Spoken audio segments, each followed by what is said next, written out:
Aujourd'hui, nous sommes réunis sur une péniche sur la Seine pour la journée annuelle du Papy qui réunit l'ensemble des acteurs de ce plan d'action et de prévention du risque inondation de la Seine et de la Marne francilienne. C'est une journée vraiment très intéressante.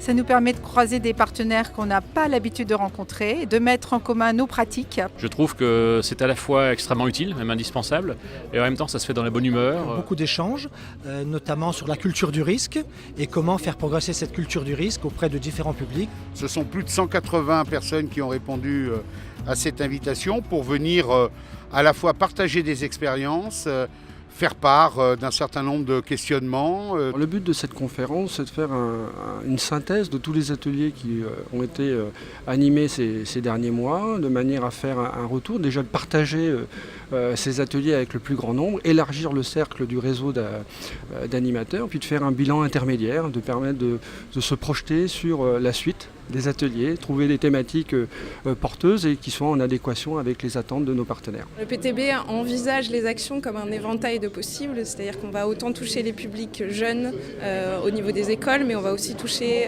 la déambulation, les promenades. Donc ce ne sont pas des outils figés, ce sont des outils qui vont vers le terrain et vont vers les gens.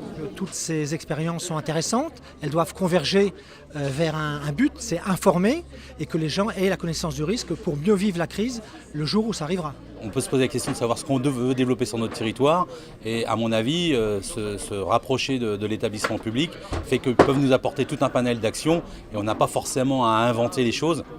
Elles existent déjà, il suffit simplement de les adapter à son territoire et ça nous semble extrêmement important. Cette mission de communication, de sensibilisation est essentielle. Comment faire passer des messages sans être anxiogène, ça a été dit ce matin. Et voilà, on se rend compte que malgré tout, beaucoup de gens dans l'agglomération parisienne vivent encore dans le déni. Et c'est pour ça qu'il faut vraiment continuer tous ces efforts.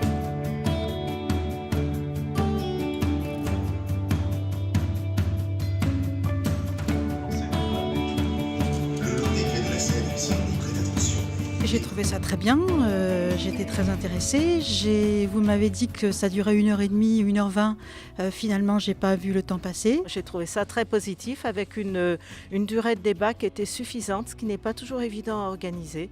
J'ai trouvé ça très bien. C'est une réflexion que je peux avoir, c'est dès les premiers prémices d'une inondation qui pourra arriver. Je me demande s'il ne faut pas partir tout de suite, quoi. Voilà.